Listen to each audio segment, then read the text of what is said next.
নির্বাচনের দিন ছাড়া কেউ জানবে না।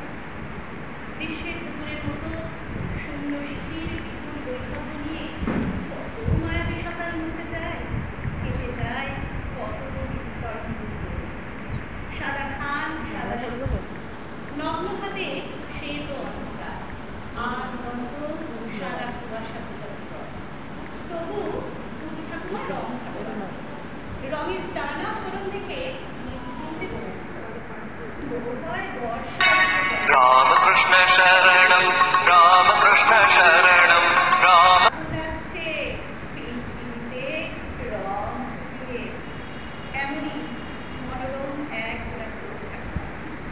ওপারা থেকে নন্দু এসে বসত ঠাকুমার দাওয়া। অন্ধ ছেলেটির চোখে শুধুই রাধার গুলাম কিংবা মৃত্যুর মতো কালো এলো চোখ। নন্দু জানতে চাইত, অশোকের ঘুড়ি ধরেছে ঠাকুমা? গন্ধ পাচ্ছে যেন আকাশের রামধনু নেমেছে মহুয়া বনের দিগন্তে। কৃষ্ণচূড়ার ডালে বসেছে সেই পথ ভোলা নীলকণ্ঠ পাখি। নন্দু গান শোনাত ঠাকুমা। আছে সে নয়ন তারায় আলোর ধারায় তাই না ঠাকুমা ভাসত চোখের জলে।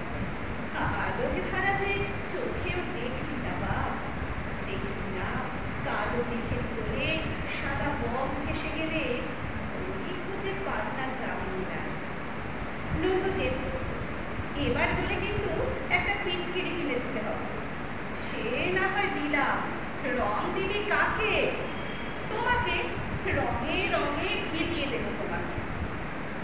দোলের পিচকিরি কিনতে গিয়ে ঠাকুমা চোখ দুটো টান, যেন তার গরমের পর এই চোখে রং দেখে। জায়রা বলে, করছো কি? পরজন্মে যে কানা হয়ে জন্মাবে।